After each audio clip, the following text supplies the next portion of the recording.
पंडित शादीराम ने ठंडी आह भरी और सोचने लगे, क्या यह ऋण कभी सिर से ना उतरेगा? वे गरीब थे, परंतु दिल के बुरे ना थे। वे चाहते थे कि जिस तरह भी हो अपने यजमान लाला सदानंद का रुपया अदा कर दें। उनके लिए एक एक पैसा मुहर के बराबर था। अपना पेट काट कर बचाते थे, मगर जब 4 पैसे जमा हो जाते तो कोई ना कोई ऐसा खर्च निकल आता था जिससे सारा रुपया उड़ जाता। शादीराम के हृदय पर बर्छियां चल जाती थीं, मगर वे कुछ कर ना सकते थे। इसी तरह कई साल बीत गए। शादीराम ने पैसा पैसा बचाकर 80 रुपए जोड़ लिए। उन्हें लाला सदानंद के 500 रुपए देने थे। उनका लड़का लगातार 4 महीने बीमार रहा। पैसा पैसा करके बचाए हुए रुपए दवा में उड़ गए। पंडित शादीराम ने सिर पीट लिया। अब चारों ओर फिर अंधकार था। उसमें प्रकाश की हल्की सी किरण भी दिखाई न देती थी। लाला सदानंद अपने पुरोहित की विवशता को जानते थे। उन्हें इस रकम की जरा भी परवाह न थी। वे इस बात से इतना डरते थे मानो रुपए उन्हीं को देने हों। मगर शादीराम के दिल में शांति ना थी। वे सोचा करते कि यह कैसे भले मानस हैं जो अपनी रकम के बारे में मुझसे बात तक नहीं करते। लाला सदानंद की भलमनसी के सामने उनकी आंखें नहीं उठती थीं। एक दिन लाला सदानंद किसी काम से पंडित शादीराम के घर गए। उनकी अलमारी में कई 100 बंगला, हिंदी और अंग्रेजी की मासिक पत्रिकाएं देखकर बोले, यह क्या है पंडित जी? पुरानी पत्रिकाएं हैं। बड़े भाई को पढ़ने का शौक था, वही ये पत्रिकाएं मंगवाते थे। वे जब जीवित थे तो किसी को हाथ न लगाने देते थे। अब इन्हें कीड़े खा रहे हैं, कोई पूछता भी नहीं। रद्दी में क्यों नहीं बेच देते? इनमें चित्र हैं। जब कभी बच्चे रोने लगते हैं तो एक आध निकाल कर दे देता हूं। बच्चों का दिल बहल जाता है। दो, जरा देखें कैसे चित्र हैं। पंडित शादीराम ने कई सुंदर और रंगीन चित्र दिखाए। लाला सदानंद कुछ देर तक उलट पलट कर देखते रहे। सहसा बोले, ये चित्रकला के बढ़िया नमूने हैं। अगर किसी शौकीन को पसंद आ जाएं तो 1000-2000 रुपए बड़ी आसानी से कमा सकते हैं। पंडित शादीराम ने एक ठंडी सांस भरकर कहा, ऐसे भाग्य होते तो यूं धक्के न खाता फिरता। एक काम करें, क्या आज बैठकर जितनी अच्छी अच्छी तस्वीरें हैं सबको अलग छांट लें। बहुत अच्छा। जब यह कर चुके हैं तो मुझे कहलवा दें। आप क्या करेंगे? मैं इनकी एल्बम बनाऊंगा और आपकी तरफ से विज्ञापन दे दूंगा। हो सकता है यह विज्ञापन किसी शौकीन के हाथ पड़ जाए और आप 2-4 पैसे कमा लें। तस्वीरें बहुत बढ़िया हैं। पंडित शादीराम को यह आशा ना थी कि कोयले की खान में हीरा मिल जाएगा। घोर निराशा ने सभी द्वार बंद कर दिए थे। लाला सदानंद के कहने से पंडित जी दिन भर बैठकर तस्वीरें छांटते रहे। शाम तक 200 बढ़िया चित्र जमा हो गए। उस समय वे उन्हें देखकर स्वयं उछल पड़े। उनके मुख पर आनंद की आभा नाचने लगी। वे उन चित्रों की ओर इस तरह देखते थे मानो उनमें से हर एक में 10-10 के नोट हों। बच्चों को उधर देखने तक न देते थे। वे सफलता के विचार से झूमने लगे थे। लाला सदानंद ने चित्रों को एल्बम में लगवाया और समाचार पत्रों में विज्ञापन दे दिया।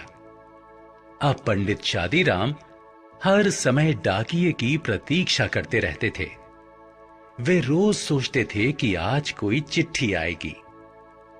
रात को आशा सड़क की धूल की तरह बैठ जाती थी, मगर दूसरे दिन लाला सदानंद की बातों से टूटी हुई आशा फिर जुड़ जाती थी। दिन बीतते गए। आखिर एक दिन शादीराम के भाग्य जागे। कोलकाता के एक मारवाड़ी सेठ ने पत्र लिखा कि एल्बम भेज दो, अगर पसंद आ गया तो खरीद लिया जाएगा। पंडित शादीराम दौड़े हुए लाला सदानंद के पास पहुंचे और उन्हें पत्र दिखाया। लाला सदानंद ने पत्र को अच्छी तरह देखा और जवाब दिया, रजिस्ट्री कराकर एल्बम भेज दो। शौकीन आदमी मालूम होता है, खरीद लेगा। और मूल्य लिख दो, 1000 रुपए से कम पर सौदा न होगा। कुछ दिन बाद उन्हें जवाब में एक बीमा मिला। पंडित शादीराम के हाथ पैर से ज्यादा उनका दिल कांप रहा था। उन्होंने लिफाफे को खोला और उछल पड़े। उसमें 100 के 10 नोट थे। पहले उनके भाग्य ने करवट बदली थी, अब वह पूर्ण रूप से उठकर बैठ गया। पंडित शादीराम सोचने लगे, अगर 2000 रुपए लिख देता तो शायद उतने ही मिल जाते। इस सोच ने उनकी सारी खुशी किरकिरी कर दी। सांझ के बाद वह लाला सदानंद के पास गए और 500 रुपए सामने रख कर बोले, परमात्मा का धन्यवाद है कि मुझे इस मार से छुटकारा मिला। अपने रुपए संभाल लीजिए। आपने जो दया और सज्जनता दिखाई है, उसे मैं मरते दम तक न भूलूंगा। पंडित जी, क्या सेठ ने एल्बम खरीद लिया? जी हां, खरीद लिया।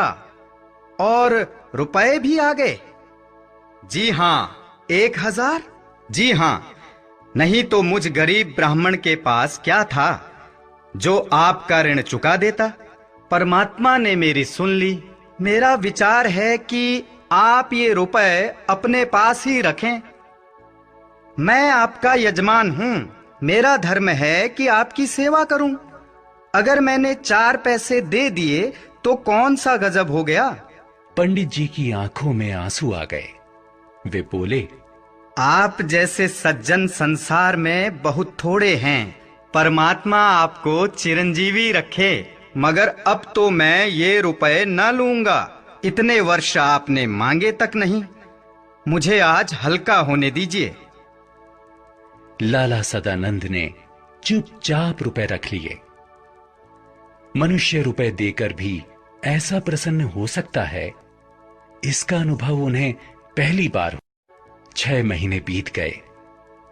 लाला सदानंद बीमार थे। पंडित शादीराम उनके लिए दिन रात माला फिरा करते थे। एक दिन लाला सदानंद चारपाई पर लेटे थे। पास पड़ी चौकी पर पंडित शादीराम बैठे रोगी को भगवत गीता सुना रहे थे। एकाएक लाला सदानंद बेसुध हो गए।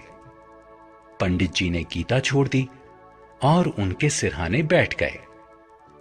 स्त्री गर्म दूध लेने के लिए बाहर दौड़ी और मां घबराकर बेटे को आवाजें देने लगी।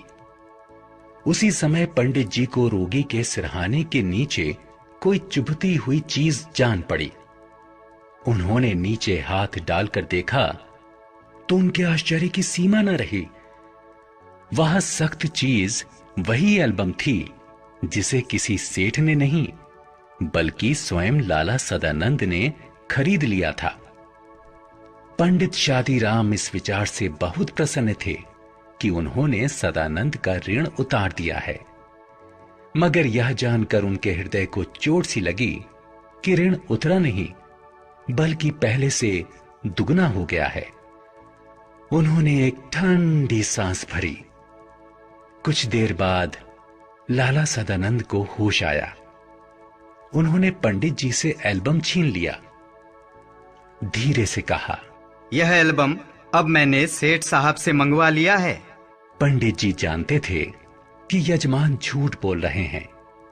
वे किसी भी तरह यह न कह सके कि आप झूठ बोल रहे हैं, परंतु अब वे उन्हें पहले से भी अधिक सज्जन, अधिक उपकारी और ऊंचा समझने लगे थे। तो देखा आपने किस तरह सदानंद ने पंडित जी की सहायता की। यह मदद उन्होंने बिना किसी स्वार्थ या घमंड के की। बच्चों, सच्ची भावना से की गई सहायता स्वयं को भी गहरा